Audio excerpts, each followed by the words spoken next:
alerted me we should be. There's an Exo Man of War body pillow, which is weird. That is unexpected. You look up body pillow and you get in a range of things. You were getting a search return. Yeah. Also, part of the problem with that is you search for anything like even Japanese and a body pillow, you get the pervy ones too. Oh, for sure. Hello everyone on the internet. If you want to know part of what we talk about on the Outcast this week, you're getting a good idea. Dude, you're getting a body pillow. Wish that could be a title for this week. Dude, like I'm seeing some really cute ones here. Like, give me a good the King of the Universe body pillow where it's just his head. We went so off the rails. I forgot about my Monster Ultra Sunrise energy drink. I haven't even opened it yet. All right. See how this tastes, because I haven't had this one yet. I got my coffee, my water, my leftover energy drinks from this week. I got a bunch of shit. I have a Mountain Dew Energy Baja Blast today. I broke the glass that says, in case of not sleeping for 2 weeks, grab this. And it's doing its dark magic. It's coursing through my veins. This is pretty good. Yeah? Real good on citrus. Yeah. Nice. It tastes like it tastes like slice. Orange slice. Oh, all right. I know I'm dating myself, but it's what I remember it tasting like. It's like a nice Fresca. It's just like... Mm-hmm. The worst part is, well, a good and bad thing when it comes to globalization is you guys will make references from when you were kids. I have no fucking clue what it is. You make a reference from the past 5-10 years, and I kind of get it, mostly. Like, until about 2 years ago, I'd never had that Ghostbusters drink that every American bangs on about being the best thing ever. Yeah. That thing. If anyone drank Ecto Cooler when they were a kid, by the way, go get your prostate checked. Just a little tip from me to you. Title. Hey, according to the internet, the UK also had orange slice. Okay. Yeah, you say that like I come from a family that had money. I'm just saying. In my case, we had orange slice at home, and that was literally an orange slice that got squeezed into your eyeballs. Orange slice in a cup of warm water. Mm-hmm. Oh man. All right. Are you guys ready to start this thing? Yes. Yeah, sure. Should I cross out the show title I just wrote down? I should, shouldn't I? Yeah, probably. Do an immediate veto. He said it too. Oh man. All right. Let's get started in 3, 2, 1.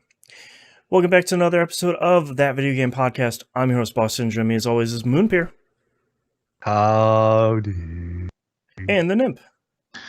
Don't let Moon fool you. We were just riding the lightning, and now we're coming down because we can't swear anymore. That's right. That's right. 2 quick pieces of news here before we get into the Patreon spiel. Number 1, happy Halloween. I think it's the first episode we've had that is actually coming out on the holiday itself. So happy spooky times to you. Also, hold on. I need to get my outfit on. Okay. Now I'm Orange Cassidy. There you go. Welcome to the show, sir. Also, super important announcement here. Happy 15th birthday to this show. October 26th was the 15th birthday of TVGP. So happy birthday, TVGP. You can drive next year. And you can drive my old butt around town to do my chores. I mean, you could have your permit already. You can drive as long as there is a legally licensed podcaster in the car with you. That's right. That's right. So happy birthday to us.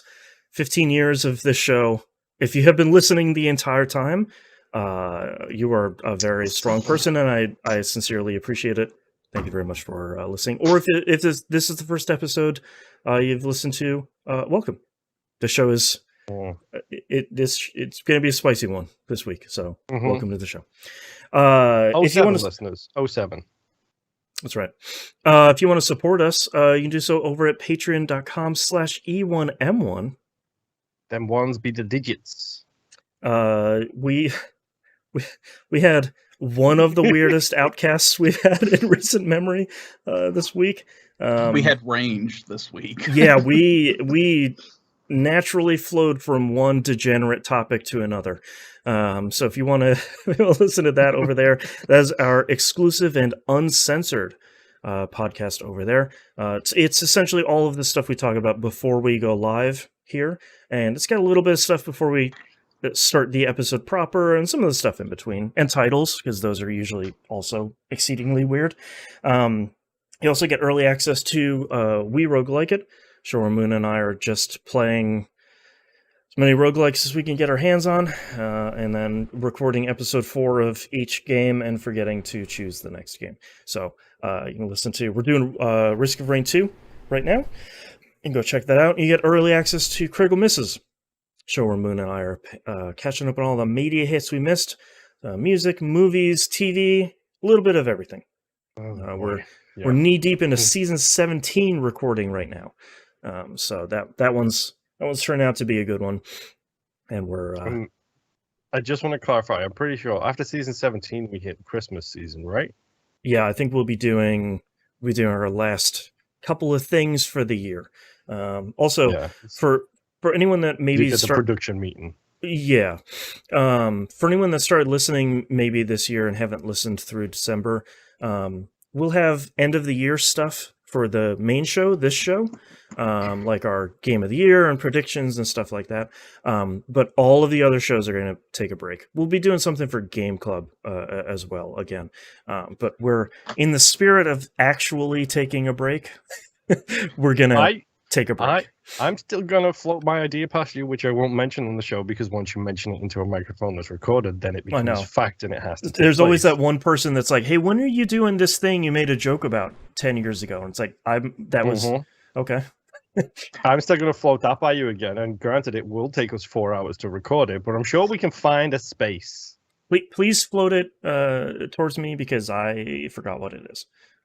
So float away after the show. Yes, float away by texting you right now. I hear that's right. that. Thank you.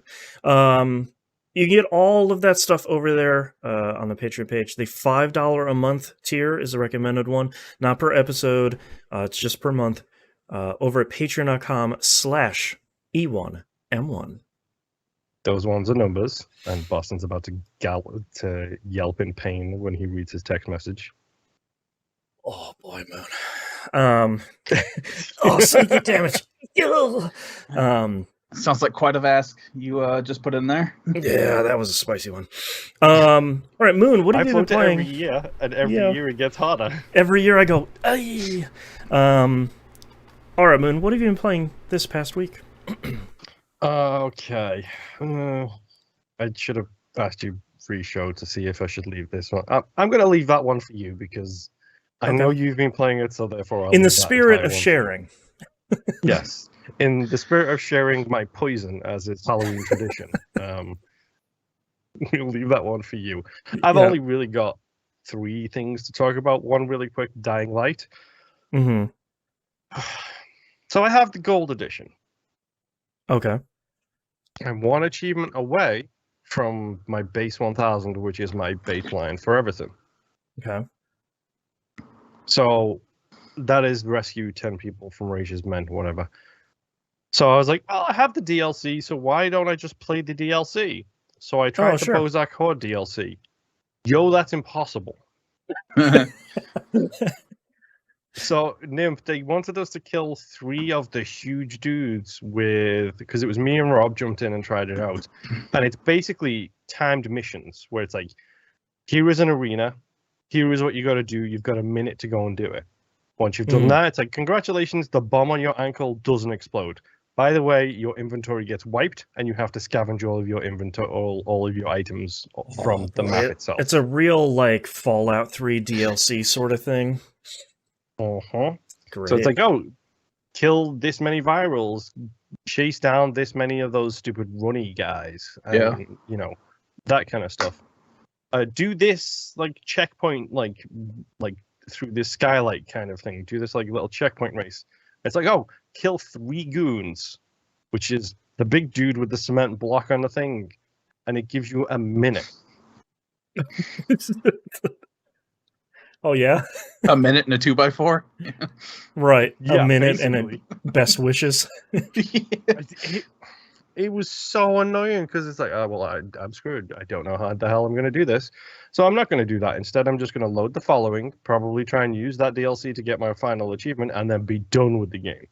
Because That's I've wild. got 4 weeks to start and finish Dying Light 2, Gotham, whatever it's called, and like 6 other games. Yeah. Right. Well, say, let us know when you get into the co-op section, or when you get past them. What was it? The marker mission, so you can start doing co-op. Yeah, well, We I'm haven't assuming you're talking played about in a Dying Light bit, 2. so yeah. So we've just been kind of messing around. Let's see. So other than that, I played a bunch of Dead by Daylight, as is tradition around this time of year. Yep. I picked a real good time to go on vacation because Dead by Daylight has a special Halloween event which ends on November the 3rd, and it's got some really cool cosmetics that I would be able to get to the end of the season pass for if I had started this here on October 1st instead of going on vacation for 2 weeks. God, Why didn't how you just bring dare your you? Xbox with you? I guess I'm not insane. How dare you not consume content I 24/7? know, right? Mhm. Gosh. Exactly. But as I have previously stated on the show, I wanted to hit the 2 million blood points cap, Right. and I did. Yay. Except there was a slight problem. Oh no. Went over the 2 million blood points cap. Ah. And I don't know why. I don't know if it's because of it's a blood hunt right now, so you're getting 2 times the blood points anyway, and then everyone's using these seasonal items which give you 100% blood point bonus, so you're getting 3 times the blood points. Oh boy. So every match is ridiculous blood points out the wazoo. It's like you're a boy in an anime looking at a cute girl with the nosebleeds everywhere. It's ridiculous. So I got my 2 million. I was like, cool. I was at 1.97 million or whatever. I was like, okay, this match will get me to it, and I'll waste some because it'll go over it. But whatever. I want my screenshot of 2 million. Yeah. And then I went over 2 million, and then something happened in it. A challenge completed, and it gave me another bunch. So I went way over 2 million. Oh. And then all of a sudden, I couldn't connect to the party. Right. Like, I was still party chatting on the Xbox, but in the game, I kept on getting kicked from the group that we were in. Oh boy. I was like, wait, did I legitimately just break for myself from being able to play this game right now? Right. Which was not fun. I'm not gonna lie. So of course, then I had to sit there and spend 20 minutes in my blood web just unlocking levels so I could get my blood points below the 2 million cap. I got down to 1.3 million, started playing again, and then I think I'm already up to 1.8 million. It's like, God damn it. Jeez. Because right now I'm focusing on when you prestige people to level 3 now, their skills become unlockable for everyone else. So right now I'm focused on prestiging Claudette Morel to level 3. But the problem is, I have literally unlocked every single ability I can for her. So now when those blood webs load, it's just the consumable items. There's no more skills because I have them all. Which is a little annoying because then it's like, okay, well, maybe I should go and level up somebody else so I can get put more skills for Claudette. Then Claudette can use more skills. But it's like, why am I doing that again? I don't know. Right. But I am refining my healing loadout. Because I did not know this, but rookie cop Leona S. Kennedy has a really cool skill, which is if you're healing somebody and you miss a skill check, it doesn't make any noise, so the killer doesn't get a notification that someone just messed up a skill check. Oh, interesting. So that's really solid ability for a healing loadout. So it's like, well, I guess I'm buying the Resident Evil 2 DLC, and I guess I'm going to level up Leon, Right. and I guess I better keep tipping these people. It's also Halloween, so it's like $6 down from 12. Which I'll say everything's on nice. sale. If you're interested in Dead by Daylight, by the way, now's the time to buy the DLC because it's massively reduced. And don't forget, it's free on PS Plus and Game Pass, and it's probably super cheap on PC and Switch too. Yep, it's a genuinely fun game, and like we played cross-generation, cross-party. Like the other week, we were playing 2 people on Xbox, 1 person on PlayStation, and 1 person on Switch. That's cool. Like it's really cool to be able to be like, yeah, cool. I mean, don't get me wrong, we're all waiting for the Switch baby to load because we've all got like SSDs, right? And it's like, well, my bar is loaded, but the game hasn't started yet. I wonder why. Looked over in the direction of the Switch. Yeah. Hey, it's trying. Okay. Yeah, it's doing this.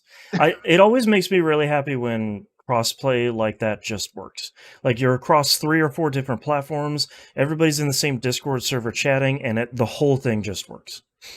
It worked like an absolute charm. That's great. It was a bad joke about charms. I'm sorry. Dead by Daylight has charms. So, I need a clarification from the group in the recording booth right now. The council shall make a decision. Proceed. Yes.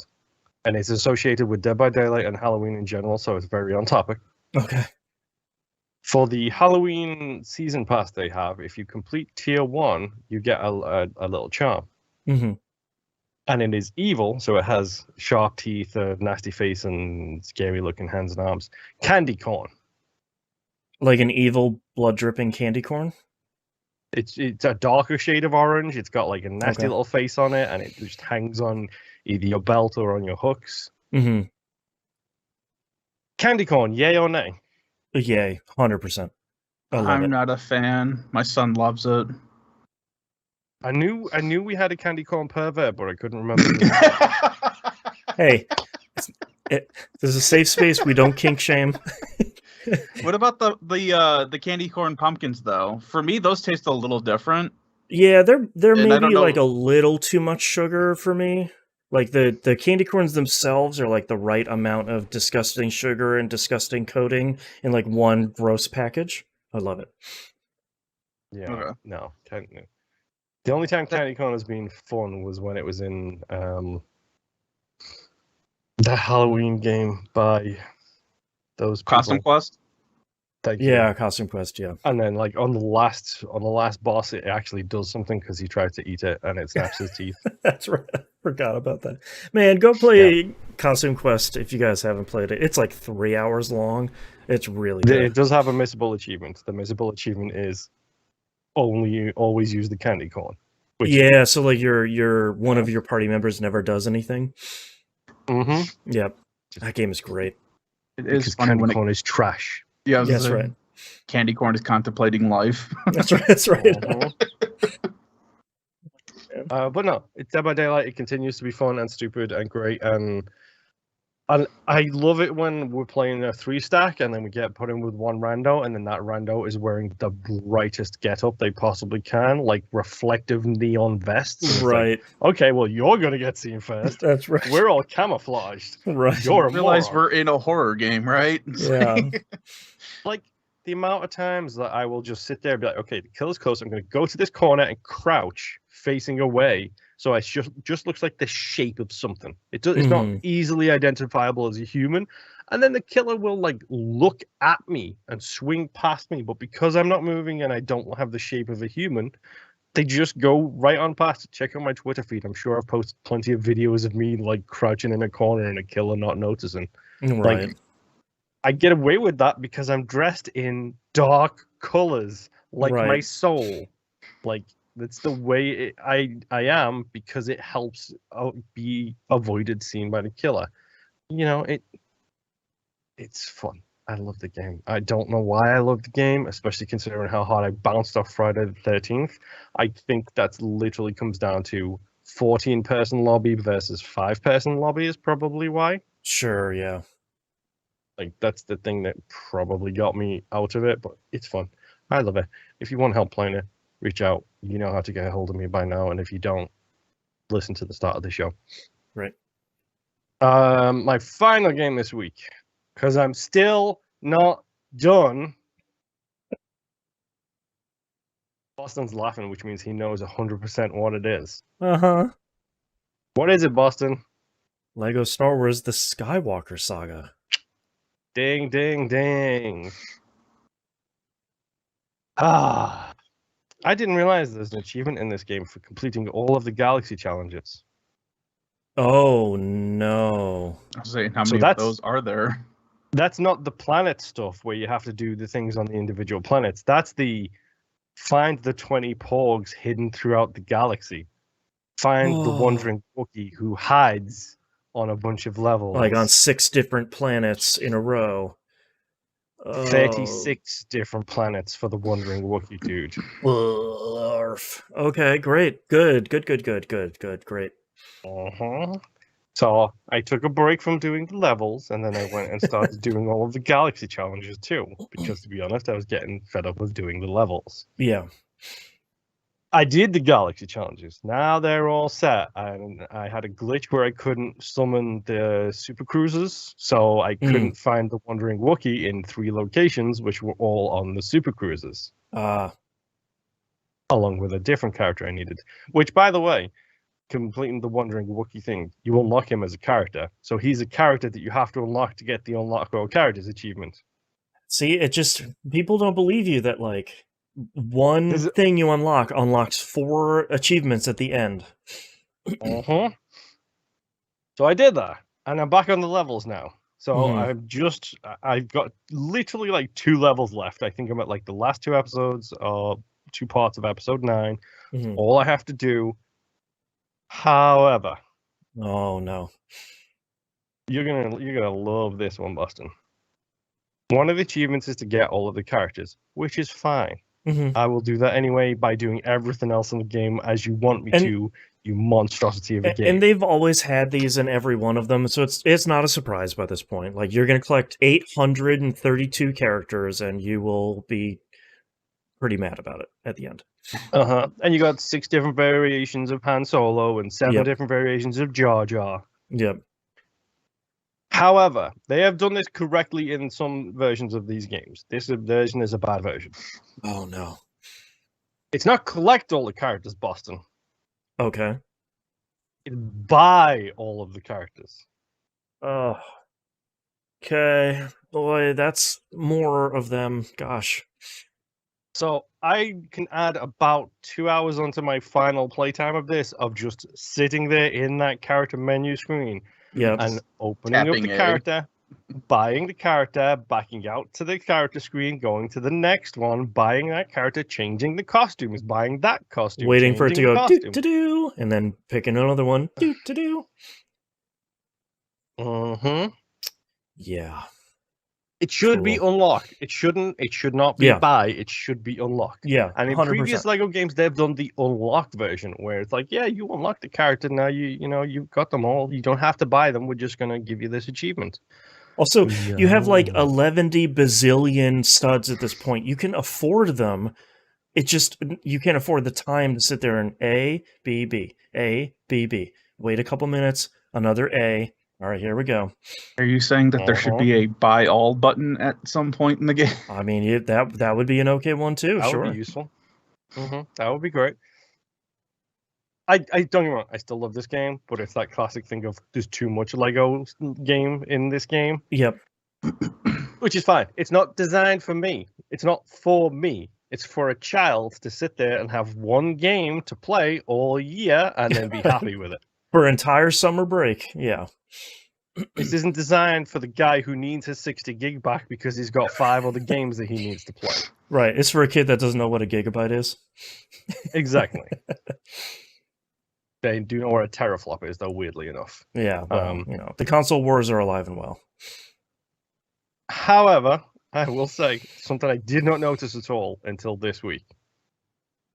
In the free play mode, they have character-specific dialogue for pairs of characters that you are choosing to go around at the same time. Oh, wow, okay. So if you have Yoda running around with Luke, Yoda will say to Luke, "So have you saved the galaxy yet, young Jedi?" And he's like, "I'm working on it. I'm working on it." It's like, holy crap! So I started playing around, and sure enough, Rey and Kylo Ren have specific character dialogue that they will just spout to each other while exploring the open world. That's Same cool. with BB-8. Same with Mace Windu and the Anakin? Jango Fett. Oh, like that's great. They all have specific like little unique lines that they'll say to each other that they don't say in the story, so it's not a repeat of like the campaign stuff. It's just random voice dialogue that they'll just say while they're walking around with each other. God, that's so much work. That's crazy. Sounds like this game has a ton of voice acting in it. Yeah. Oh, it does. It's insane. That's great. And also, shout out again. I think I mentioned it the very first time I talked about it on the show, but I will say, because this is probably going to be the last week I talk about it. Next week is hopefully going to be I did it. I got the achievements. I installed it. Sweet freedom. I still adore the fact that when you choose Qui-Gon Jinn and he's near a Jedi thing, he says, "I have a very specific set of skills that are useful in this situation." That's right. It's still one of my favorite little references that I adore. And it's that kind of joke designed for grown-ups, which I think that's what makes the Lego game so great. It's a kids game with a bunch of stuff for the grown-ups, and they're just good games, generally speaking. Yeah. But yes, Lego Star Wars is great. That's all I've been playing except for one game, but we'll get to that when Boston, or maybe Nimb, talks about it. We'll wait until Boston. Oh, shucks. So, this week was I never have to touch this game again, because that's God of War, and I platinumed it. Nice. Yeah. Congrats. That took... I actually did it, the following day after the podcast. I had, 2 shrines left. One of them... I don't know why, but online looking at the guides, there is one particular shrine that everybody does not have marked, either in videos or in like an FAQ to read. Oh, weird. And like I've seen multiple ones call it different things. I've seen multiple videos show it in different locations, and it's all wrong. They're all copying the same post that one person made 6 years ago that got it wrong. So I had to dig for this and found out that it's story related, which was at the story point that I was at, and basically it's behind an elevator. You just have to turn around once you go down. Okay. That's it. Cool. I mean, easy enough, at least, I guess. Yeah. The Ravens were pretty much all I had left after that, and those were just a general pain. That's it. There's nothing else to go about. God of War was still a fun game. I did not fully enjoy this last bit, but enjoyed it enough to replay it, and I'm still looking forward to the next game coming out in 2 weeks. So I know. I keep forgetting it's coming out. I gotta figure out which edition I'm gonna buy. That's what I was looking at too. I think I'm just gonna go with the standard, regular, but whatever. Yeah. And I actually want to look more into what they're doing between the PS4, PS5 version. Oh yeah. To make it worth, like, why is it $79 or $69? Sorry, is it worth it? Did you guys actually do anything, or is it just the same crap like with what I was just doing with God of War, where it's like, okay, I'm playing this on an SSD, so I automatically get faster load times.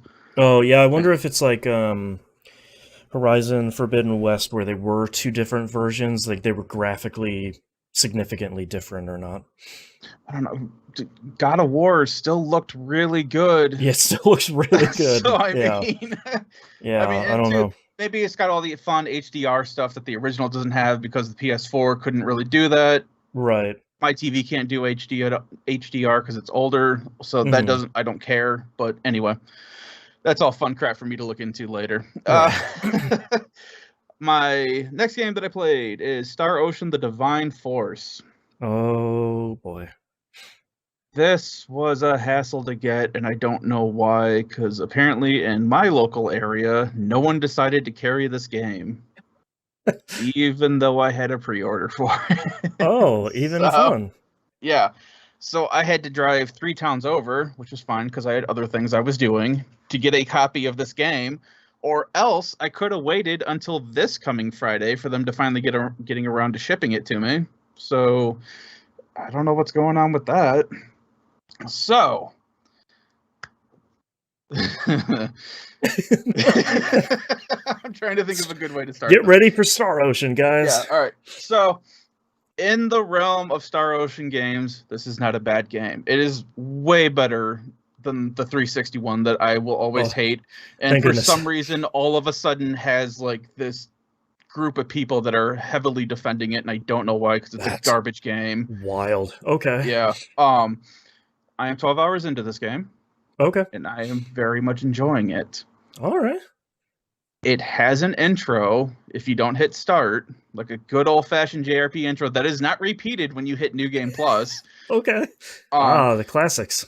Yeah, because I mentioned this because my son was watching it. So it starts out with a song called Pandora from a person or a musician called Hyde.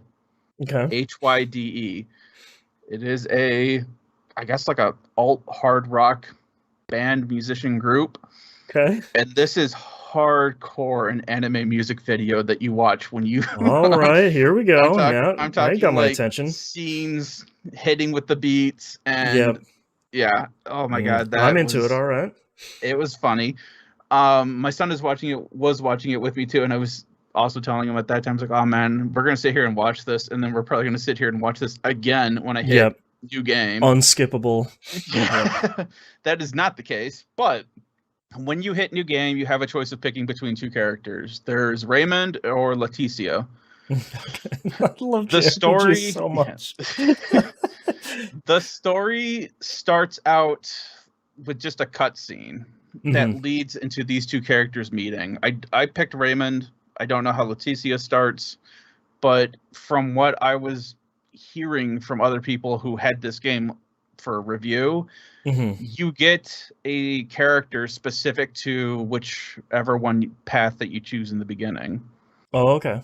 So they've done this before in the past where since I've picked Raymond, I will get a specific character and I won't get this other character. But if I go back to Leticia, I get that one. I do not know if there's a new game plus or if I pick the other path, if I keep the other character as well. Because I think the last time they really did this was the PS2 game. Where you had a choice between two characters and you could do a new game plus and could get the other character eventually. But I don't know what's happening with that. But basically the story is for Raymond is that you are on a spaceship in an ocean of stars.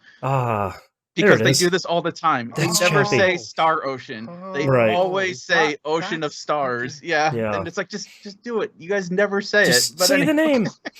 I just had my Phoenix Down moment. Right.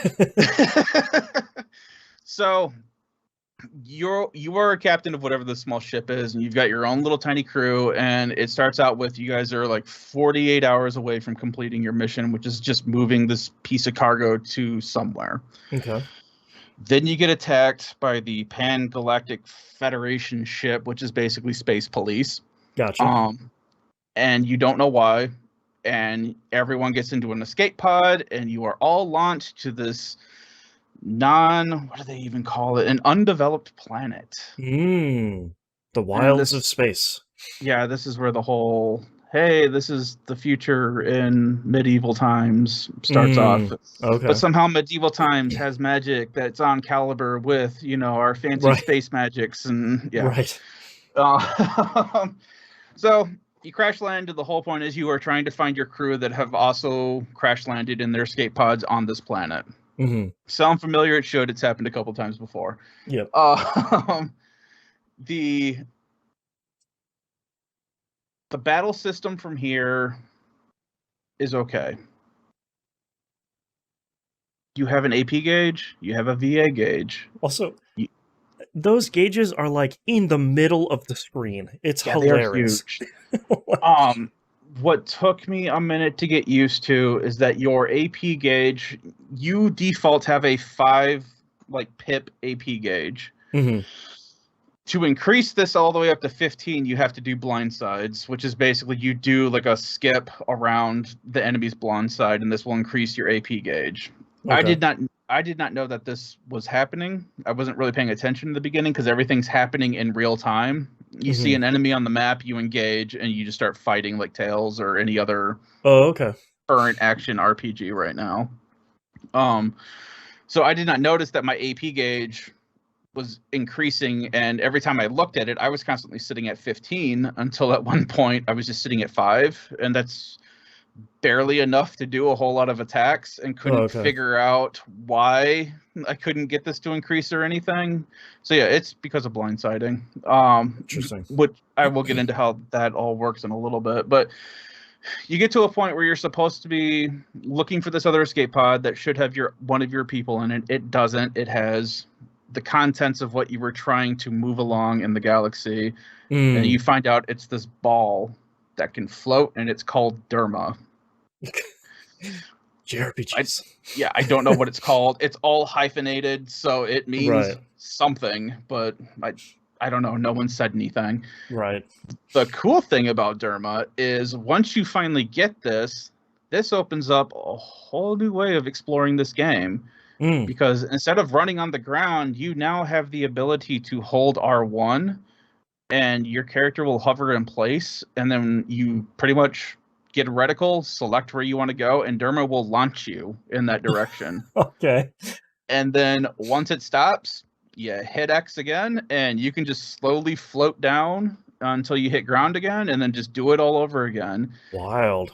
Okay. So this gets you into kind of weird situations where you're in areas that you kind of shouldn't be in. And your character is constantly stuck in free falling if you get wedged just right. Okay. To the point that you can't do anything, but you can tell that they expected this, because eventually your character will stop free falling and will just start standing, and then you can jump again or use Derma to get out of whatever situation you're stuck in. Because there have been quite a few times I have wedged myself in between a building and an invisible wall, and had to wait for my character to stop free falling so I could try to wedge my way back out of it. Yeah. It's a lot of fun though. You get so much verticality out of that thing. These maps are huge. So you can get really high up in the air and just glide back down, and the entire time you can look down and see where all the enemies are. You can find items this way as well. Oh wow. So it's just really fun just blasting around, checking things out, and then just hopping from roofs in the village to find like these crystals that you need to upgrade the Derma and its skills, and these treasure chests and all this random crap that's just everywhere. It also comes to play in combat, because once you have Derma, that's when you can start doing the blindsiding attacks. So all you do is you lock onto a character, run left or right, and just tap R1, and your character will all of a sudden blast to whatever side you were running in to get around to an enemy's blind side, and then they will rush in automatically by themselves and attack that thing. And that's how you increase your AP gauge. Wow. Also, the interesting thing that's new to this is that if you have enemies that have a lot of eyes, you cannot blindside them. And if you run across enemies that don't have eyes, like let's say like these weird worm things that I was fighting, you cannot blindside them either, because they're not using. One has eyes everywhere, so it can see you no matter what. The other one isn't using visual to locate you, so you can't blindside it. Right. So they've added in all this extra stuff too, which is pretty interesting, that you didn't have in the last games. To be able to keep doing this is when the VA system kicks in, which is another bar under the AP bar. Yeah, there's a lot of bars in this game. I just unlocked the third bar. Yeah. So the VA bar is what allows you to launch with Derma in battle. Outside of battle, you can launch yourself all over the place. It doesn't matter. The game doesn't care. Within battle, this gauge is slowly filling up. Anytime you deal or take damage, it slowly fills up, but you use a ton of it whenever you do use it. You can open up surprise attacks with it too, where if you see an enemy and you can lock onto it, but they haven't noticed you, click that R1 and your character will basically spear thrust forward into it. And if you line up all the enemies correctly, you just blow right through all of them, causing damage. Oh, and that's then cool. You just have to kind of turn around and go back and attack them. So it's pretty cool. It's been pretty fun. There's a lot of cool stuff in there, it sounds like. There is a lot to upgrade in this game, and unfortunately a lot of it is tied to SP, where you have your standard grid for like combos, where it's like here's the square grid, and you can put where if you hit square 1, 2, 3 on 1, 2, and 3, these are the attacks that it's going to do. This is the AP that it's going to cost to do all this. Right. And then just below that's the other one where if you hold down square, this is the attack that you can do. So you use SP in your skill tree to unlock like health boosts, defense, gust boost, and how you get all of your passive and active abilities that you can equip. Then to upgrade those, you need the SP to upgrade them so that they do more damage and they take up less SP or AP and all that fun crap. Then you run into crafting. Okay. Welch is still in this game. Okay. For those of you who don't know who Welch is a character who has her own Wikipedia page because she could technically be a fifth dimensional character who just visits inside the game as a quote-unquote player. So there's a lot of weird background for Welch. Yeah. Basically, you were helping her because she is part of a merchant family who is all basically dried up and on death row or death throes. And you're just helping to rebuild the Welch vineyard. And she teaches you how to craft. And to increase your character's crafting abilities, you have to put SP into their crafting skills. Ah, there it is. Yes. The only way to get SP so far is either an SP seed that you find randomly that gives you 50 SP, or by leveling up, which gives you tons of SP. Those are the only two ways that I know of so far. Crafting is a little different in this one in that you don't have an actual recipe for some reason. It's all, or a recipe book, I'm sorry. So like if you craft like some sort of sword, you can't go back and just select make the sword again. Right. All you can do is for like medical items. You pick 2 items and then then you pick a character and then it creates something on RNG based off a level and all that crap. Oh, okay. You have the ability to try crafting one more time again if it spits out something that you don't want, but you have that one shot and you're done. So if it's not something that you want, you have to go back and select the items that you wanted the thing from, try and craft it again. So far, the only way to know what you're crafting is to go online and talk with other people. And it's like, hey, what did you do at what level? And all this other fun stuff. So right now, there's no in-game way to figure it out. It's all just completely RNG, which is kind of crappy. Yeah, but, that's a bummer. Yeah. But yeah, I am at the point where there is mischief afoot on this planet, and it doesn't seem like you are the off-worlder here. Right. Which is kind of interesting. And I fought a really big boss, which has unlocked my 3rd bar, which is the I don't know what it even is really, because I haven't really used it yet, but it's basically like a limit bar, it seems like, where you deal and do damage, take damage, and you get a flashy attack. The little bar below your name starts to fill up very slowly, and then you hit R2 and you do some sort of attack. Yep.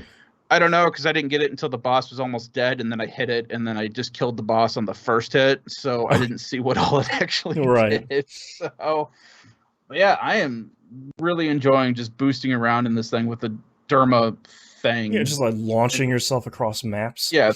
I have thrown myself off of cliffs with this thing by accident several times. It does not have fall damage, but it does have you've yeeted yourself off a cliff damage. Okay, that's fair. Yeah. I haven't come across an annoying character yet. I've got 6 characters, I think, so far. Okay. One of them, who I'm sure you have seen already, is heavily sexualized. Okay, it's a Star Ocean game. Yeah. Yeah, it's kind of a JRPG thing in general. Yeah. Like she herself in-game lore is not. The way that they created and presented her as, all this cleavage and very low-fitting, low-riding jean thing. Yeah, so, yeah. Yeah.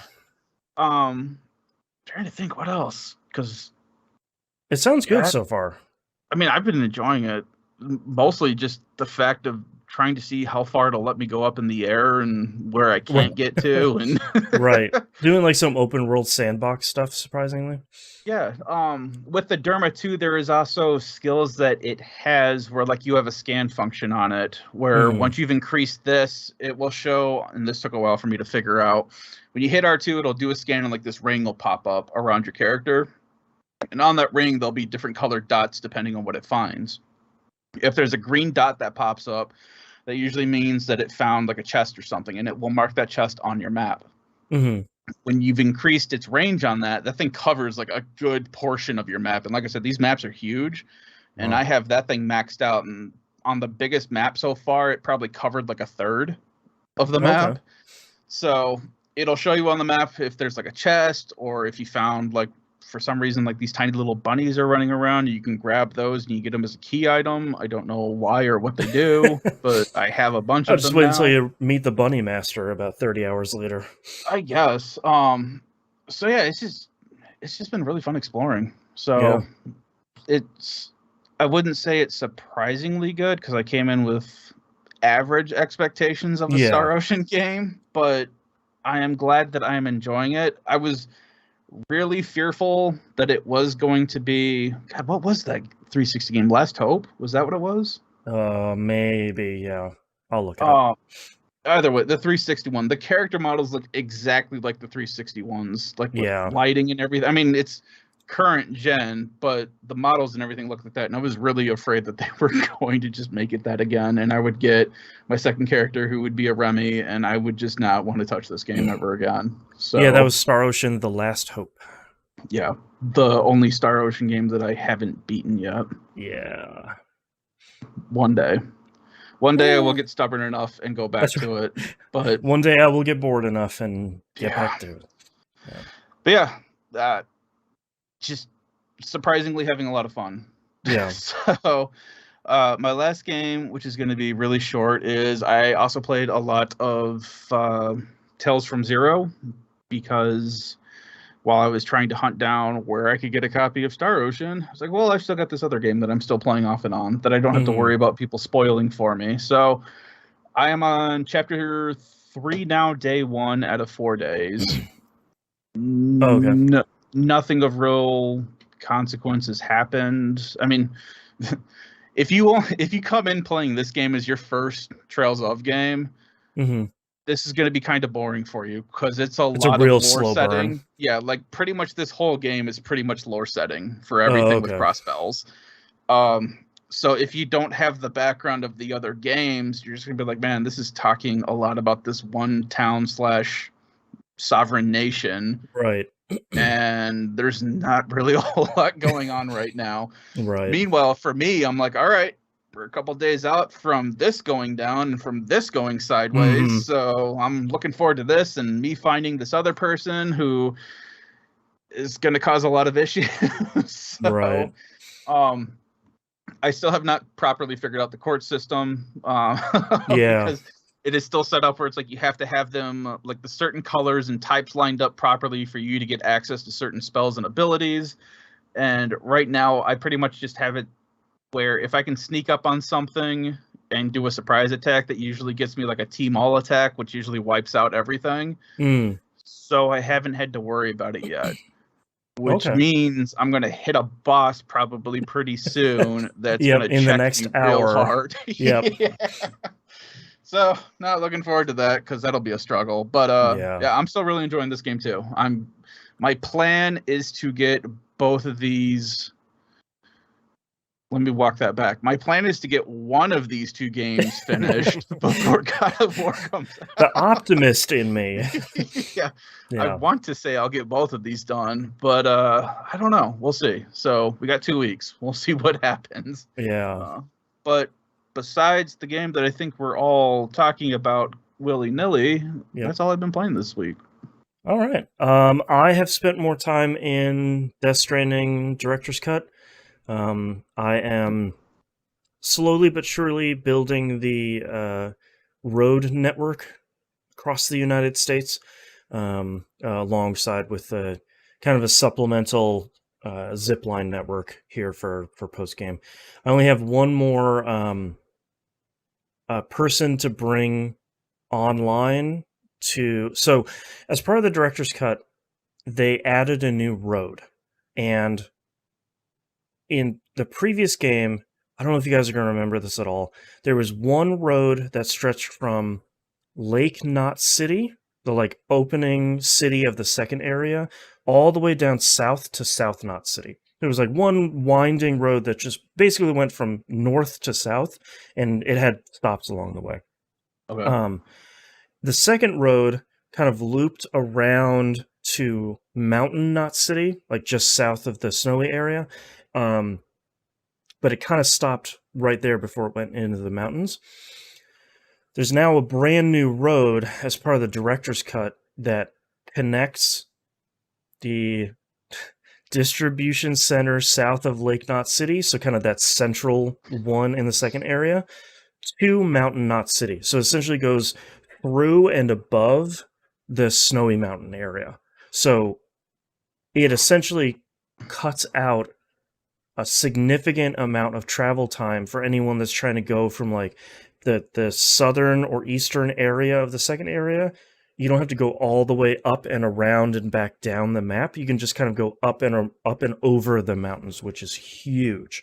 Was Mount Knot City the one that had all of basically the mountain ranges that you had to go down and up over? Yep. Through all the snow and stuff? Yep. Okay. Or you had to go like all the way around through like the marsh area, and all the terrorists were there if you wanted to go like around the safer now you're path. bringing me back. Yeah. Yeah.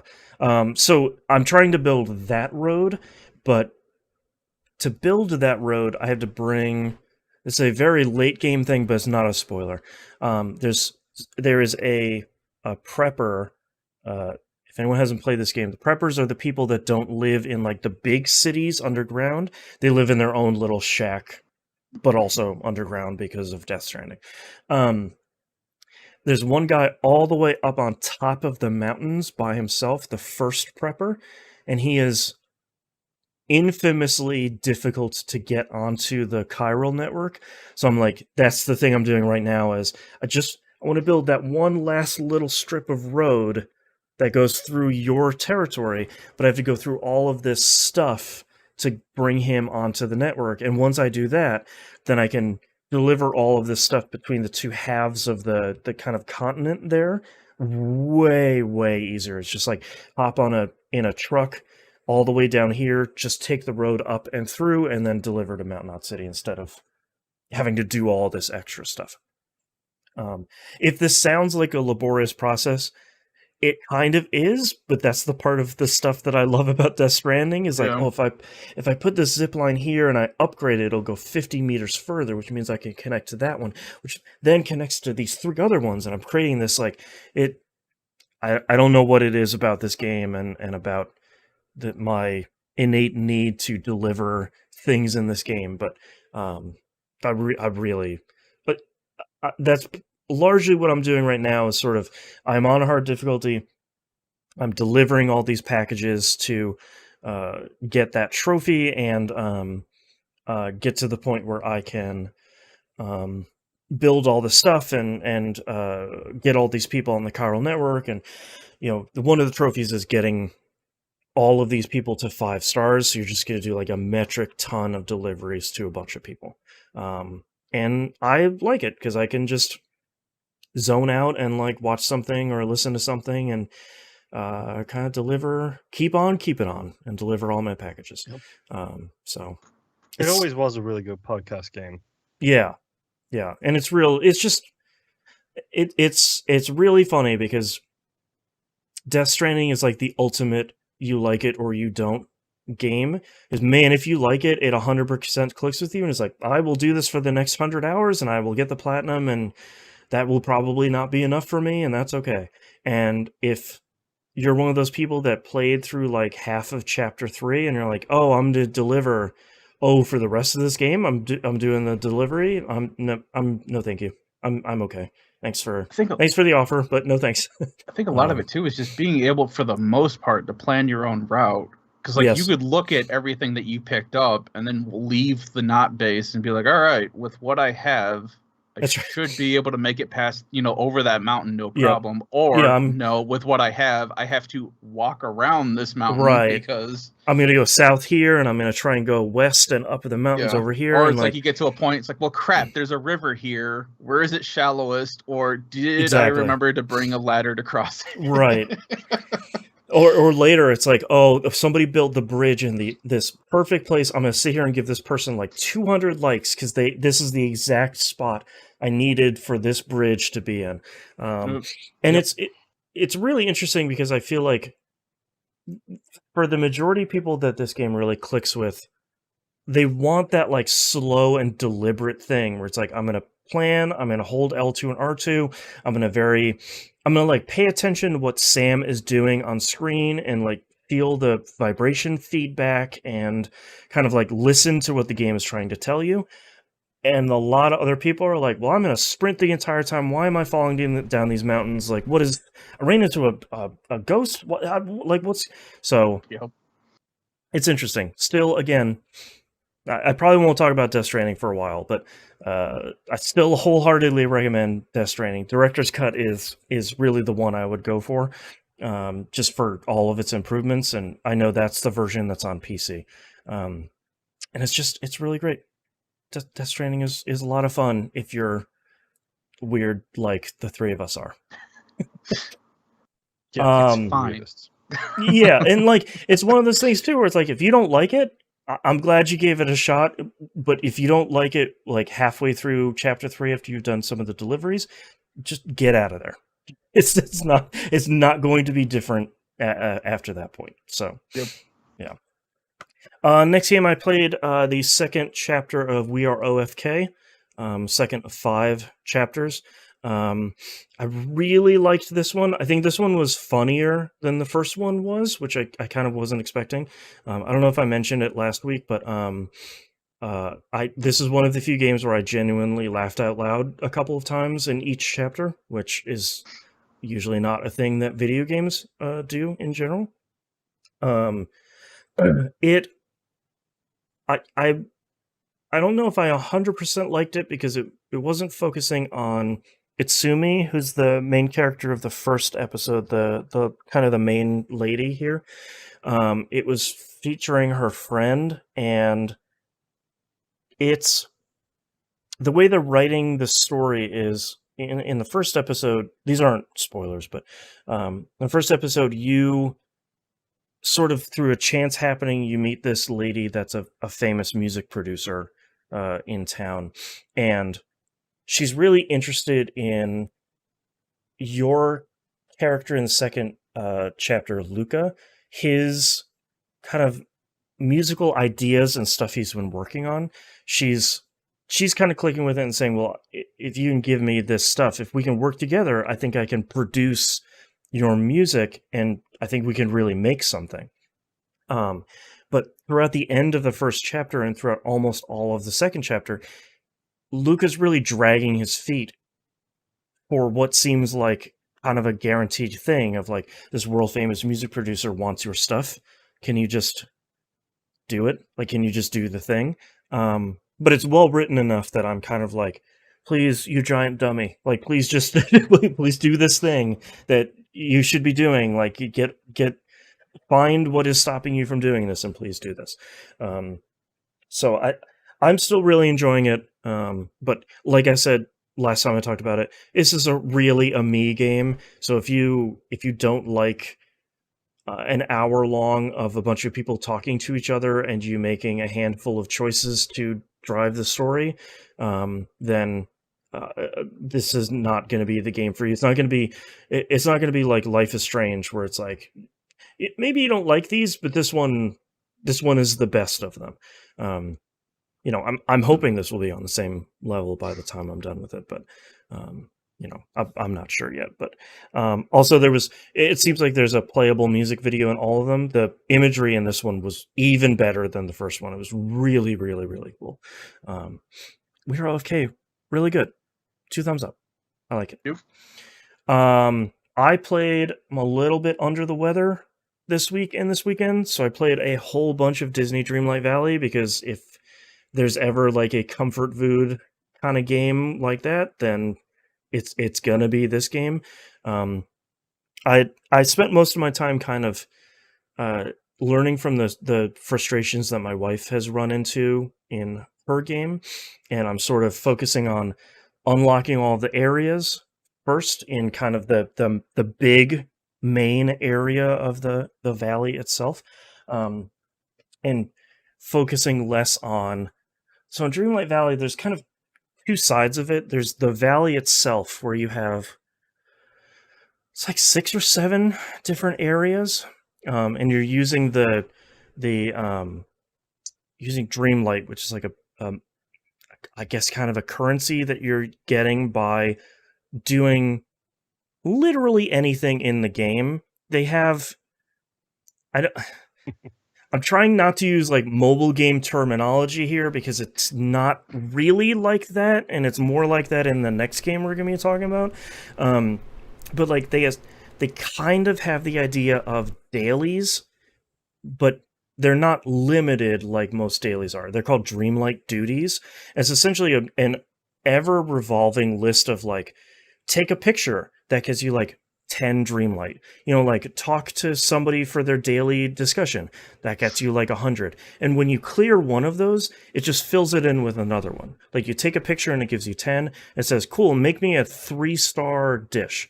That'll get you 150. You do that one, you're like, all right, cool, pick 3 stalks of oregano. That'll give you 50. Like it's not like here are your 6 for the day and you're done.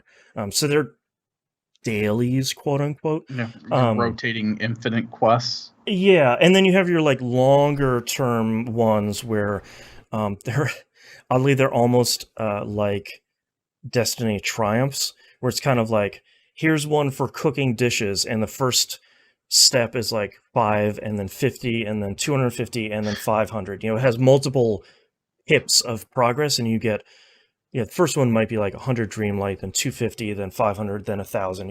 You're getting an increasing number for doing. Some of these are like mind-bogglingly high values of just like, yeah, if you're gonna play this for maybe months or years, and you'll get it eventually. Don't worry. Yep, get that 5-star dish on nightmare mode. Oh, yeah, exactly. So a lot of what I've been doing is kind of working on raising friendship levels with people that I have in the valley, unlocking as many of the they call them biomes, and I hate that word.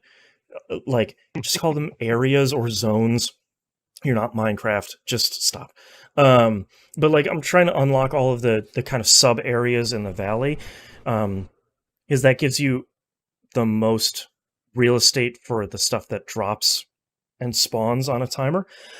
And then the other side of the game is when you go into the big Disney castle in the center, they have different realms for, like, the first one you're probably going to open is Ratatouille, is the one we have here on the stream. The second one I unlocked was the Moana one. So now I have Moana and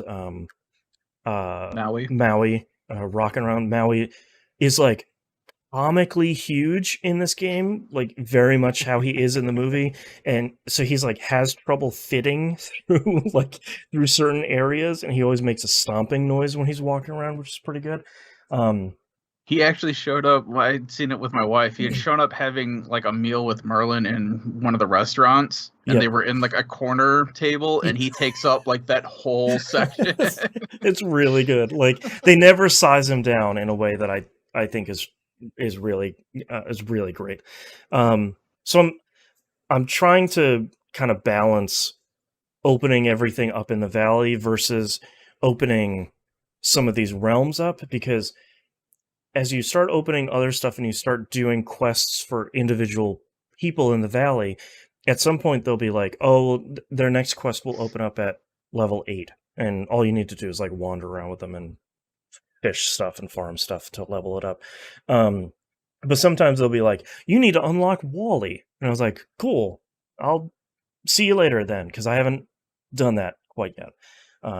So that's kind of the balancing act there. But when you get I don't think we've talked about this yet either. When you get a new character, or a new character that you can follow or whatever, you also get to choose what, I guess, thing that you do with them that unlocks their leveling. So like if every character, no matter what, you can choose where it's like anytime you cook a dish, they get experience or whatever. Yeah. Or whenever you foraging, mine or fishing. yeah, It's actually a really smart system because when you're wandering around with someone, you can always ask. You can walk up to Mickey or Merlin or Moana or whatever and say, "Hey, do you want to hang out?" And they're like, "Yeah, of course, why not?" And essentially anything you do when you're wandering around, like picking sticks off the ground or fishing or cooking or mining or whatever, all of that stuff will increase their friendship level essentially because you're just hanging out and doing stuff. But let's use mining as an example. Like I have Christoph set up to be one of my mining buddies. So every time that I mine, he gets a little bit of an extra boost to his friendship. But also, as you level up your friendship with him, and this becomes really key later on when quests start getting a little bit more complex, is like, for example, Christoph I have at level 10, he's maxed out now. So whenever I go mining, and let's say I mine like a diamond out of something, he'll reach down and spawn another diamond for you. So you're essentially getting double drops from him, and that applies to not only gems, but also like iron and gold ore, which is kind of a little bit more difficult to find. So it's like, oh, I just mined this thing. I got 3 iron ore out of it, and he spawned another one for me. So you get pretty tangible benefits for becoming friends with these people and kind of specifically taking someone. If you're saying like, oh, I'm going to do a lot of farming today, having one of your farming friends specifically come around with you to like get a bunch of extra bonuses for doing all that stuff. So it's a cool system. Yeah, I thought that was good. You don't see that a whole lot because usually the characters will come preloaded with, okay, this one is for farming, right? This one is for mining. You don't normally get to choose. Like you were saying, I'm going to be mining because I need to do this thing. I have this new character that I need to level up, so I'll give them mining, and then I'll just level them up while I'm doing this other thing. So yeah, I thought that was pretty sweet. It's a cool system, and they also have an interesting twist on one of the systems that I think Stardew Valley does really well is like the gifting system. And I know that Harvest Moon and like its various name changes and spin-offs have also done that. Is Tale like of Seasons, thank you. Yeah, that's right. They'll have like a preferred gift or like a type of gift that they like. What I really like is you can give in Dreamlight Valley, you can give anybody any item you want, and usually they'll be like, "Thanks so much, buddy. Really appreciate it. 2 thumbs up."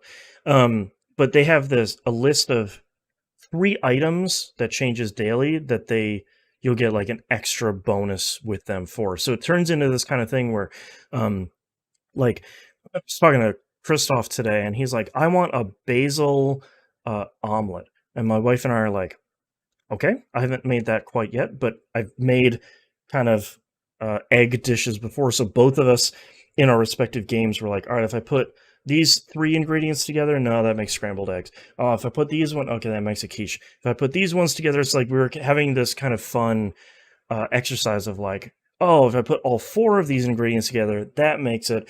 And now I have the recipe, and now I can give that to Christoph. So you get kind of, it's like the positive side of mobile game stuff where it's kind of like, here's a cool goal for you to do today, but it never feels like one of the predatory mobile games where it's like you have to do all 3 of these things every day. You need to log in every 8 hours. You need to do like, there's really none of that. It's just sort of like, yeah, man, like it's cool. You want to do your thing? Yeah, sure. You can do that. Cool. So I'm still really enjoying it. I feel like I've finally reached the point where it's kind of really clicking with me finally, which is pretty exciting. Dreamlight Valley is pretty good. I wish it was cheaper. Yep. But the Scar stuff came in already, so he's like menacing around in the game. And it's pretty good. His writing is pretty good. So everything's good so far. But let's talk about our last game here. Marvel Snap. Oh, this is what you guys were talking about. Our brand new, our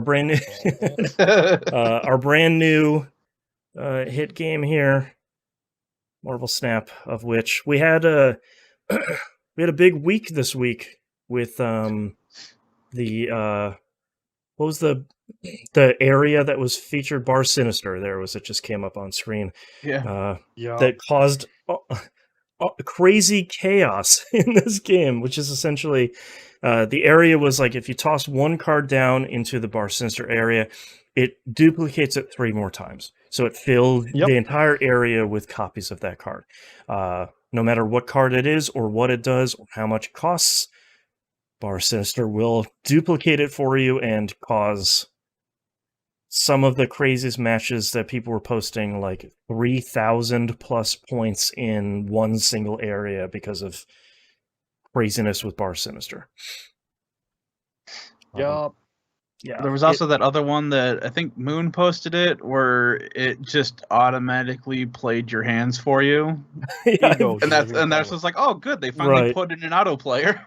I haven't seen that one yet, but I'm excited to run into that one. So here's a fun one for you as well. I don't think I mentioned her in the last episode. Mm-hmm. Agatha Harkness is a 6-cost 14 power who plays the whole game for you. She appears in your deck from the beginning, and then she plays your entire game for you. That's great, man. I think my biggest takeaway from this week is I really respect, as I kind of continue to rank up in the rank, like your seasonal, the collection competitive rank or the season rank. Your seasonal rank. That thing's fine.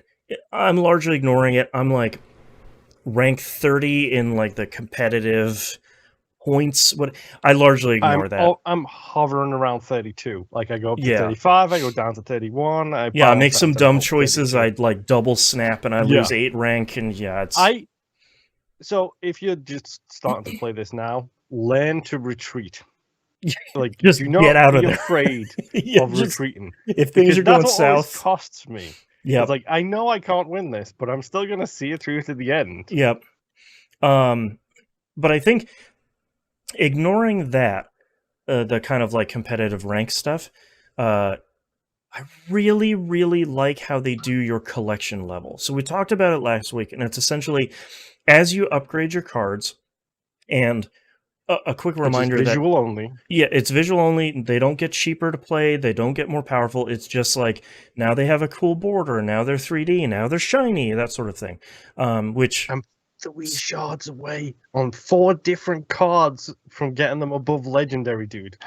Have you seen what happens after Legendary? No. Okay. I won't spoil it for you then. I asked Bill Sefford to do it, to show me what it was the other day, and it's pretty cool. I like it a lot. So, we all know there's a bunch of variants in this, which I've seen the Pixel, the Baby, stuff like that. There's Pixel, Baby, Carnage, Sports, like variants of like, here's a famous comic book cover of them. I also saw the Rainbow variant this week. Oh, I haven't seen one of those. What are those? It's the same. It's the normal picture, except it's got a shiny, reflective rainbow background on the back of it. Oh no! Yikes! Oh, my weakness. But that's what I like about this game, is that stuff doesn't matter, because it doesn't make your card better. It sure as heck makes it shinier, and my like magpie brain really likes that. But like, the thing that matters is you upgrading these cards to increase your collection level. And as you increase your collection level, you're just getting more cards, and you're getting more currency in the game. So you're getting like credits and gold and shards and stuff like that. But I really like that the thing that's driving the game isn't strengthening your cards, because like, Cyclops is always going to be Cyclops, and he's never going to be different no matter how much you upgrade him or whatever you do to that card. But what matters is you are upgrading him to get your collection level higher. And between that, and I did buy the season pass this week. It was $10, and I was pretty happy with the ease of leveling that thing up, because there's like an entire page in the game of like daily challenges and seasonal challenges and stuff like that. All of that stuff is feeding into your season pass level, whether you have purchased the pass or not. And there's some cool stuff in there. And again, it's the same as all the other stuff. The stuff that I'm unlocking there is boosters for cards or card variants. And it's not like, well, here's this free card that's like costs 0 to play and it has 100 power on it. It's none of that. It's like, here's Miles Morales, but it's like a sports variant, and it's like a cool. It's him like falling upside down from a artwork sort of thing. Yeah, it's the shot. It's kind of a rip or a take on the shot from the movie that you've seen. Mm-hmm. So it's nice to see that it isn't like, oh, you didn't buy the season pass, so you don't have this incredibly overpowered card. You fool. Yeah, it's. I'm impressed at how restrained it feels from like a mobile game, he says divisively, kind of thing of just like, it's not like pointing the other way and pulling money out of your pocket. It's just sort of like, if you want to buy this like chibi version of Colossus, you can do that for like 750 gold, but it's not gonna do anything for you other than have different artwork on it. Yeah, it's a different Colossus card. Yeah, and I really respect that, because I feel like you could get into a really bad position with any of these card games really quickly, where it's like, well, you're fighting against a person over here who's a streamer, and they've been, in the last week, they've played 150 hours, and their cards are, they threw down a Captain America that costs 0 and it has a 50 on it, and you're going to lose. There's really nothing like that. And I think that's what keeps me coming back to this game, is I feel like every match, whether it's true or not, I feel like I have a fighting chance of winning if I make the right choices, not because I have the best deck. Yep. So what's the weirdest, the most interesting random card you've seen this week?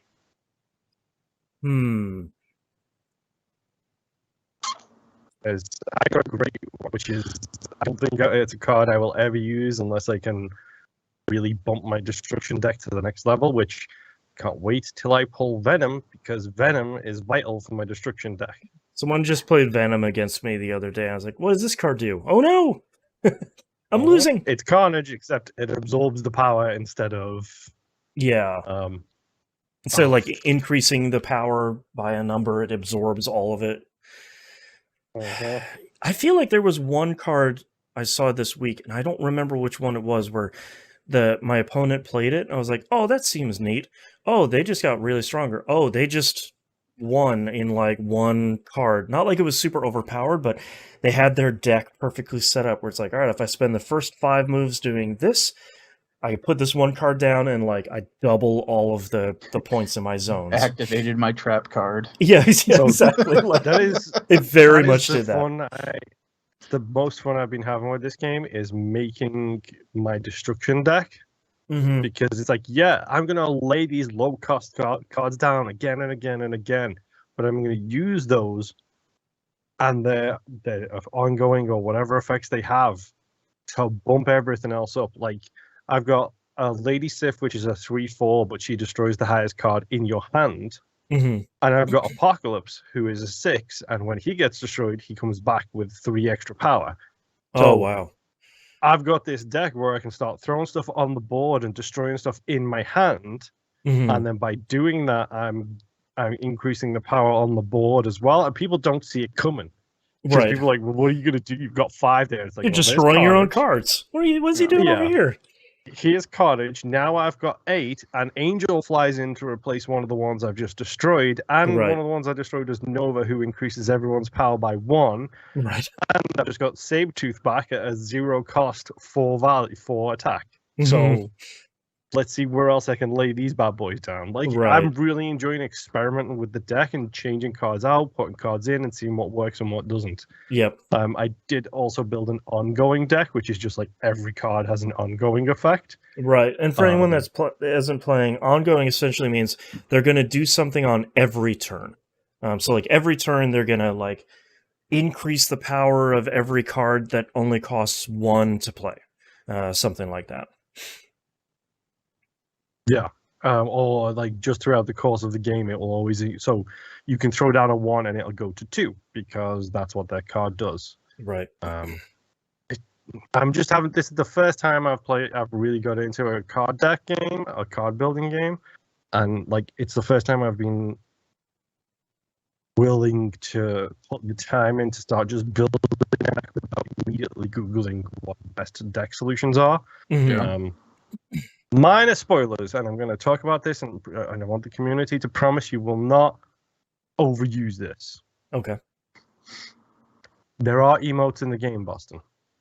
I did see that this week by tapping on your avatar, your kind of picture. You have a bunch of options of things to do. I'm still not seeing anyone doing it, and I'm not really doing it because I didn't know that, and I didn't notice it. So yeah, it doesn't tutorialize it at all, right?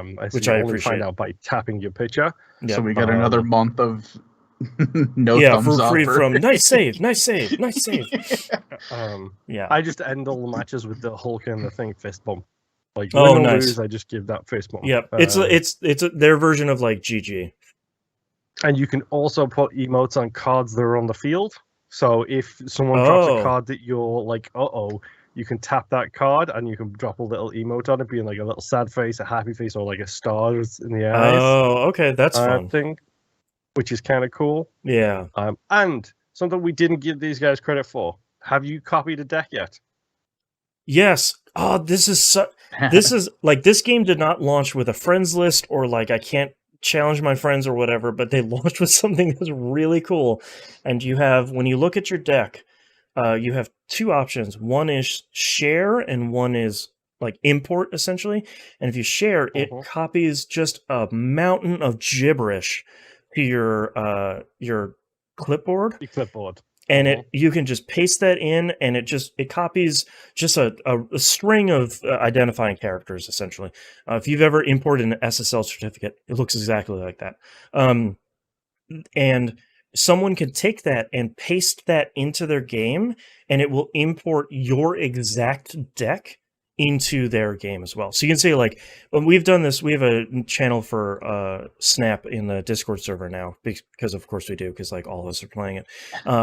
And it's really easy to say, like, oh, I really wish I had a destruction deck or whatever. And Moon can go in there and say, here's mine, paste this thing in here. Someone can just put that in their game, and they have the 12 cards ready to go in their deck, and just an exact copy of theirs. It's really smart, instead of saying, oh, well, I have one of these, and I think I have one of these, and I don't know if you have one of these. It does away with that whole thing. It's really good. And to be honest, the cards are organized by power, so sometimes it's hard to figure out exactly what it is. Right. So you might have like a Swordmaster. It's like, I don't know who Swordmaster is. I don't know what that card looks like. Well, I do, because he's in my destruction deck. But some people might not know, so it's a chance to just get that card without having to dig through everything and figure out what it is. Mm-hmm. And it'll even tell you too, like, you don't have this card, but we're still going to build the rest of the deck for you. You can just fill in whatever you want in the kind of blank spaces. So it's really smart. Everything in this game feels really well designed. Just simply when there's like a new card that you haven't seen before, and it pops up with a never seen that before thing, and it's telling you what that card does. It's really smart. Is nice, but sometimes I still don't understand what's happening and why it's happening. Yeah, sometimes it's like, I don't really know what that means. They place it down and it destroys most of the cards on the field, and I'm like, oh, okay, that's bad. Something to keep in. That's the mind. card I saw was the Destroyer. Yeah. Literally, it's a 6/12, and it destroys everything on your side of the field. Why? Weird. Put down a Wolverine, put down some of those guys, and coming back. Interesting. Colossus. Yeah. Also, I just a quick side note. I did try the PC version today. I downloaded it on Steam. It is free, just like on mobile, and like they said, it's just the mobile client on PC, so it's fine. Again, I don't know why they do this. It defaults to 30 frames per second by default. Go in there and set that to 60, please. The game looks so much better at 60 frames, and the smoothness with it on 60 is really great. But yeah, I don't know if this is fair or not, but I feel like I'm still waiting for the other shoe to drop here of like, when is it going to try and monetize? Like, when is it going to try and pull one off? Because if it doesn't, it's most likely one of two games that hasn't before. Yeah, and it's like what, this and Guild Wars? Yeah, I guess so. Yeah, like I think maybe even like Elder Scrolls Online. I feel like that one isn't really money grabby either, but I'm not 100% sure on that one. True. But so far, it's still like one of those games where it's like, if you like card games and you don't like mobile game business, Marvel Snap seems to still be good. So, and it's also short. You're not in like a knockout drag-out fight for 45 minutes. It's 6 turns. That's my favorite, if I'm honest, is the simple fact that it's so quick. I had the longest match I've ever had this week because whoever I was fighting against just like was not putting their cards down until like the very end of the counter, and that match was 6 minutes. Like it's not, you're not there for like some of those like Hearthstone matches you see where it's like, oh cool, their cards are just going to do something for the next 15 minutes. I'm just going to go make a sandwich and eat it and like go feed my dogs or whatever. Like there's really none of that, which I really appreciate. Yeah, Marvel Snap's great. Any final thoughts on our latest card game addiction? I do have a question. In the video that you have in the chat, up above the field with the square and the numbers in it, maybe once they get done with the animation, what is that supposed to represent? It's the Cosmic Cube. Yeah, what is it? That's your... That's how you snap. Yeah, that's if you click on that, that's how you snap. Apparently, I haven't paid attention or used it yet. Yeah, so for anyone that maybe isn't playing, that cube in the middle is how many of your competitive rank points are on the line. So if you win, that's how many points you get. If you lose, that's how many points get deducted from you. And remember, it's not collection level, so you're not that is separate. But that's how many of the like competitive rank that you have on the line. So if you and your opponent both snap during the match really early on, at the last turn, you could potentially have 8 points, which is the max, on the line. So like if you win, you're probably going up an entire competitive rank. But if you lose, you're probably going down an entire rank, which I would encourage people to not really care that much about, because these points come and they go. So I feel better not worrying about it. We're like, yeah, I got 8. That's great. I lost 4. Anyways, clicking play, and literally in 5 seconds, I'm in the middle of a match already. So, yeah. And that's part of the seasonal rank? No, that's the it's the on the main screen. It's the little bronze number that's to the right hand side of like just above the play button. Yeah. It's a little bronze number. What level are you in? I'm currently 9. Yeah, so you haven't been tutorialized about it yet. You'll get that at level 10 or 11. Is when you get taught that. Gotcha. Yeah.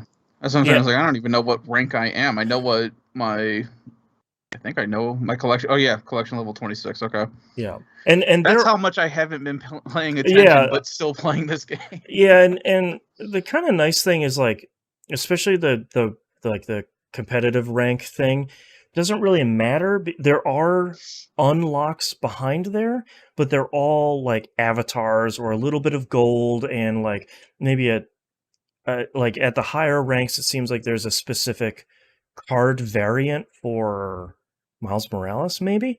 But like nothing in there is like a brand new card or 5,000 gold or anything like that. It's like all the other systems, it's just a little bit of currency or like a variant card.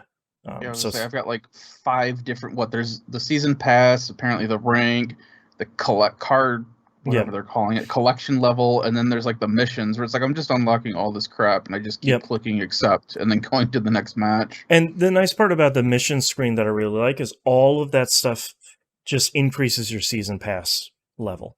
Like that's what all that stuff is there for. And a lot of the missions in there are pretty easy, and once you complete all of them in one like mission category, you get like 2,000 points towards your season pass, which is like at least 2 levels or something. So it goes by pretty quickly, and a lot of them are like play 10 5 cost cards, and it's like, I'm just gonna do that at some point. Like that's move 10 cards, and it's like, I'm gonna do that at some point too. Like no big deal.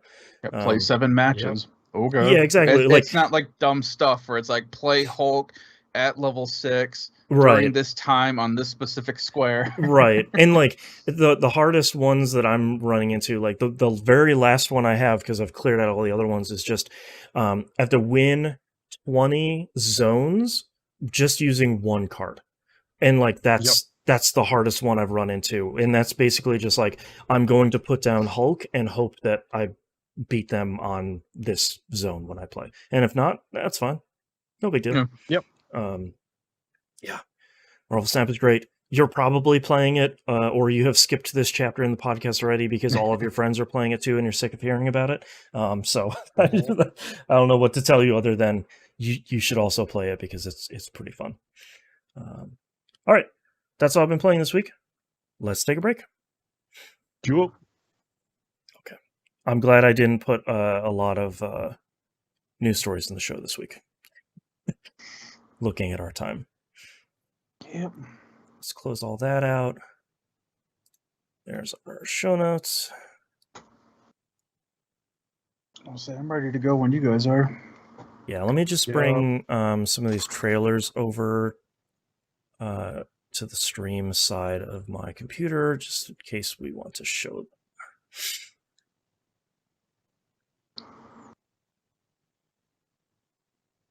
It's that game and one more. I mean, honestly, releases, we can just say games are coming out. Okay, on to the important stuff. Yeah, moving on. Yeah. All right. Let me close these curtain a little bit.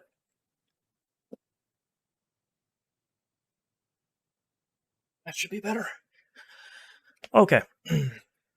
Are you guys ready? Yep. Yes. What's up now that they're doing yard work behind me? Thanks. Yep. How? Good stuff. Like, what do they have to mow? Dude, I don't know. For the longest time, I thought it was just turf. So I'm like, why are you mowing? I was gonna say. Why are you mowing turf? What are you doing? But I guess not. Or if they're mowing turf, then like, boy, somebody found the perfect client of like, oh, working hard back here, boss. Brr. Just like doesn't even have the blades. It's just the motor. Exactly. It's just a speaker, like a Bluetooth speaker. Just like, oh yeah, working super hard back here. Yeah. How is that even possible? It's an electric mower. It shouldn't be that loud. It's a tools of the trade. Anyways. Yeah. All right. Let's get started in 3, 2, 1. Let's talk releases for the week of October 31st, 2022. The Chant comes out on PS5, series consoles, and PC. It is kind of a neat looking, kind of like survival exploration, cosmic horror thing that I had not seen before. A lot of like people fighting enemies that look like a horrible like unfolded flower on their head, that sort of chestnut. The good old Dragon Guard. Yeah, that sort of thing. So that looks pretty neat. We don't get a lot of current gen games, like current gen only games that come out. So I'm curious to see if this is kind of a powerhouse sort of thing. But the Chant looks neat. Another game I actually hadn't heard of until today, and I'm sort of surprised, is the Entropy Center, coming out PS4, PS5, Xbox One, Series consoles, and PC. This is very much like, hey, did y'all like that Portal? We made one of thems. But what's neat is you have a gun that talks to you, thankfully not in like the Borderlands annoying sort of way. But the gun, when you point it at something, it rewinds time for that specific object. Oh, cool. So it's a lot of gameplay of like, I'm going to specifically rewind, like early on in the trailer, they show you like rewinding these stairs. That way you can walk up them and then you can kind of go on and about your way. And they show off pretty quickly, like, here's some bounce pads and you can bounce onto these things and use your gun on the bounce pads to kind of like bounce off of it to another area and then rewind time on the pad to have it go to a different location so you can use it to bounce to somewhere else. It looks really cool. I don't know how I have seemed to have missed this one, but this is the Entropy Center. This looks pretty cool. I'm excited to see how much this costs and potentially pick this up, and maybe my wife and I can solve these puzzles together. Looks really cool. Entropy Center. Demon Throttle is coming out on the Switch. This is the very retro Devolver Digital published game. Like, them demons kissed my wife. That game that we've seen for a while. Reminder, this is physical only. They will not be putting this out digitally because they're doing that annoying thing with this one. So if you want this only on the Switch and only physically, because that's exactly what people want, Demon Throttle will be available this week. Harvestella is coming out on Switch and PC. This is Square Enix's farming games. Yeah, like end of the world sci-fi farming thing, where you're also doing a lot of Square Enix combat, probably for better or for worse. I'm deathly curious to find out how this is, because it seems like this kind of combines a whole bunch of stuff that I like, which is a farming game and Square Enix combat and like anime JRPG nonsense. So I've heard a lot of people that played the demo kind of didn't necessarily click with it, but I feel like these games are kind of historically hard to demo. So I'm curious to see what the final release is going to be like. Really wish this was coming to like anything else other than Switch and PC. Square making yet another string of seemingly baffling choices.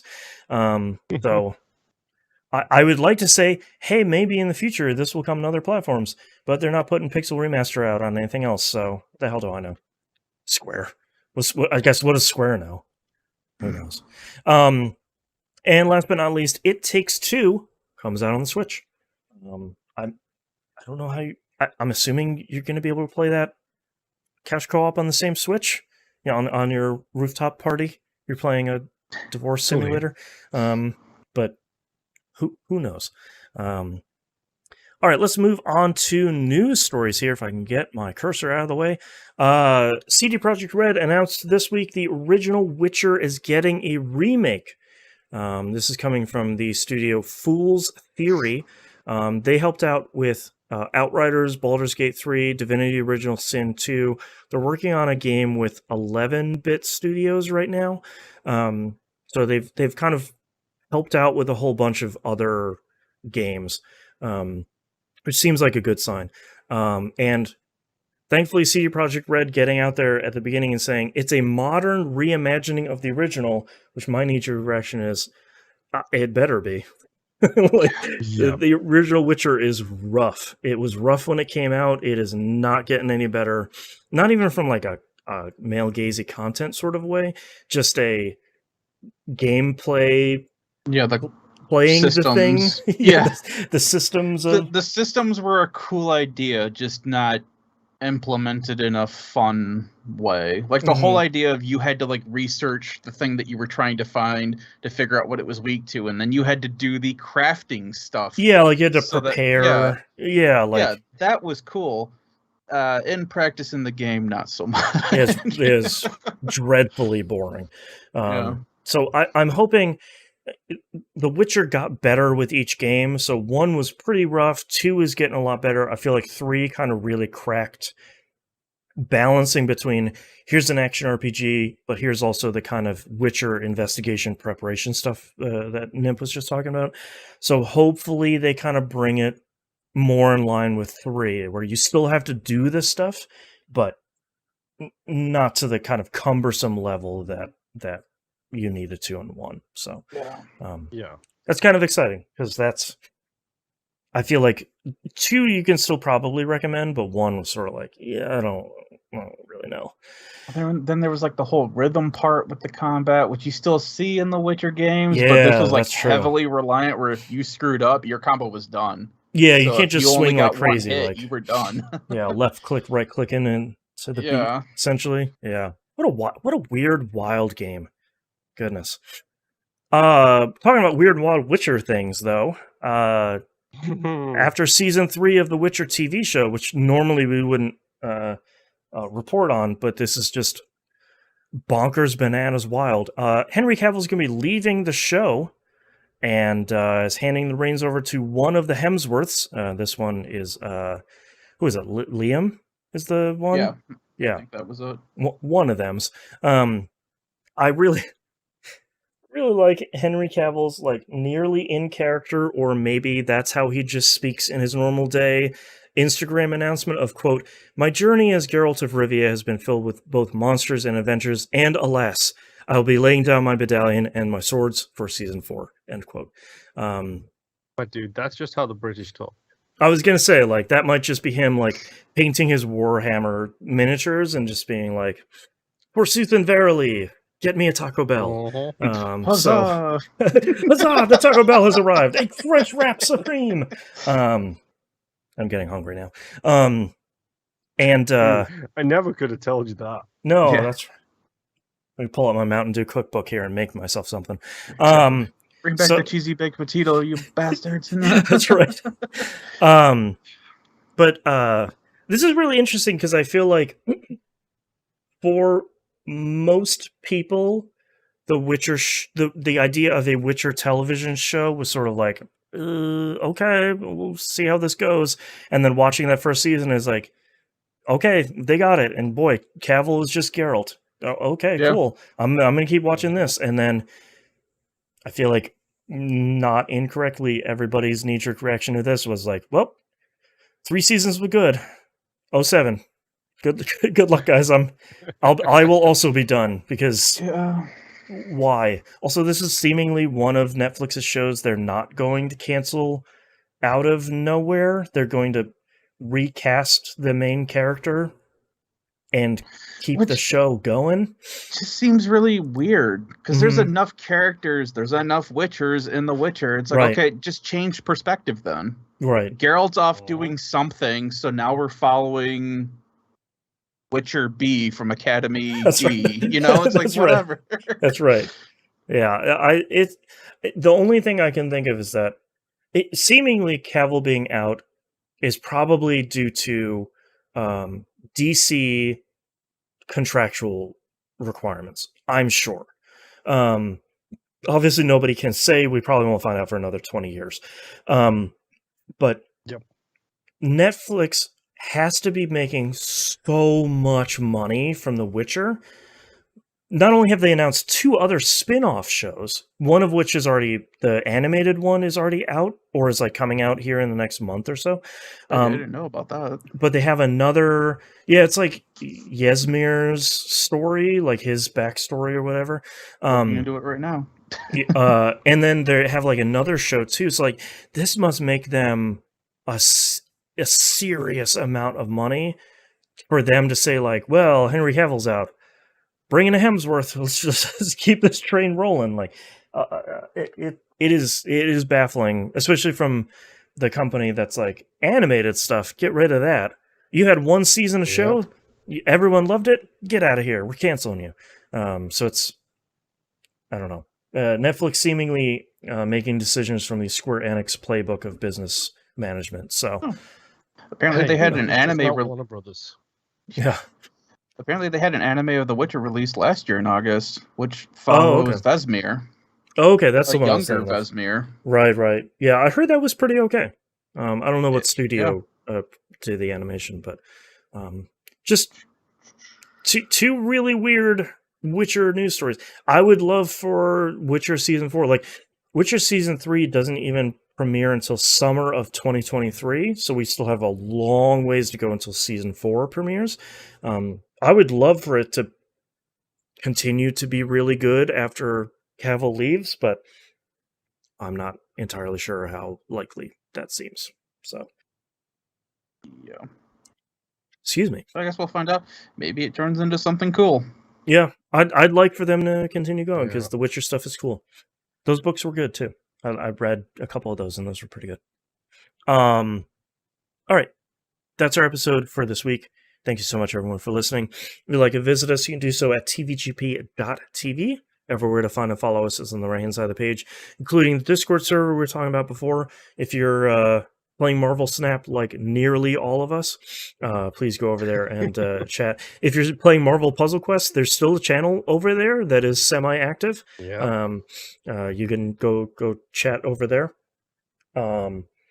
Also, don't forget about our YouTube channel. I don't promote it nearly as much as I should, but like we always say, even if we don't live stream something, we're shooting video for it. So Critical Misses, Game Club, We Were Like It, that stuff.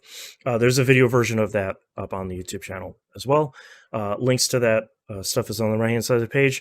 Also, patreon.com/E1M1. Those ones are the numerical digits. 1. We talked about all the places the Outcast went this week at the beginning of the show and all the other stuff you get for just $5 a month. All of that support helps me pay for these shows. We've been on Libsyn since the show started 15 years ago, and they've never had an outage. Knock on wood, but that they are expensive, but the positive side effect of that is you can always get the show. And they make Out it. of curiosity. Yeah. Do you feel proud of yourself having done that research beforehand and be like, yeah, I made the right pick 15 years ago. That's right. I am that good. I really do, because a lot of people are like, use this other site. It's free. It also injects ads in your show wherever it feels like, but it's free. And it's like, I can inject ads into the show if I do so choose. And Libsyn makes it really easy, but that's not where I want to go. Also, Libsyn makes it super easy to publish it to new locations, which is super great. I'm just like, I literally check a checkbox and it's like, okay, cool, now it's in Spotify. It's like, oh, cool, great, thank you. Yep. So, How helpful. yay, Libsyn, thank you. If you can't support us financially, totally understand. You can share the show with your friends, share on social media. Word of mouth is the biggest and the best way of sharing anything that you like. It is the biggest driver of more people to find the cool stuff that you like, which hopefully, if you're this deep into one of these episodes of the show, after 2 hours of recording this show, hopefully you're still having a good time. And if you are, please go tell your friends. That's it for us. We'll see you all next week. Bye. Bye. Bye. Okay. You should also put in there, maybe you don't like our flagship show. Can I talk you into listening to one of these 15 other products that we also have available? Do you like roguelikes and ranking them? What do you feel about the DC universe? Let me tell you something. Yeah. Listen to our hot thoughts about the hottest man, Henry Cavill, over on Critical Misses. Really? Oh, You want to find the toilet with the bell in it now? That's right, baby. Ding-a-ling. Stop the show and feed me. All right, Nymph. What are your titles? I have legally licensed podcaster. I float it every year. 1 minute and a 2x4. My all-time favorite, Candy Corn Pervert. I had already forgotten about that, and that's like a soft veto. And It's my very Magpine Brain. All right, Moon, what do you have? I don't even want to read this. It's Candy Corn Pervert every day. Okay. Every day. But okay. Get your prostate checked. Probably a veto. Yeah. Right. Riding the Lightning. 07 listeners. 2 million blood cap. Candy Corn Pervert. Dark Like My Soul. Still not done. With full stops after each one. Wait Until Boston. The Perfect Bridge. Learn to Retreat, and Witcher D Academy C. I think that was Witcher B Academy C. Possibly. I don't know. I had like a cat that in my face while I was trying to write it. That's true. I have In the Spirit of Sharing My Poison, legally licensed podcaster, 07 listeners, still not done, and Witcher B Academy C.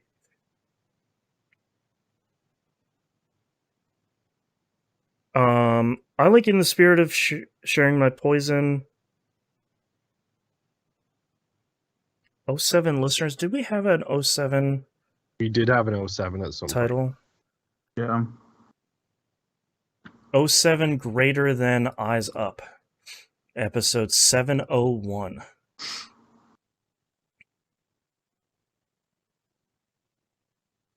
I mean, if we're not doing Candy Corn Pervert, which I understand why you might not want to do with Boston. It's a very funny title, but then I think it's Witcher B Academy C. I'm good with that one. Yeah, that sounds I'm fun. ready. Oh boy. That was quick. Dang, I haven't even circled it yet. All right, I'm good. Oh, okay. All right, starting in 3, 2, 1. This is That Video Game Podcast, episode 784 for October 31st, 2022. Witcher B, Academy C. Sword A, spell E. We can't even afford the B tier acting here. All right, thank you very much, everyone, for listening and watching. We greatly appreciate it, and we hope we'll see you all next week. Happy 15th anniversary. Happy Halloween. See you next time. Bye. Oh.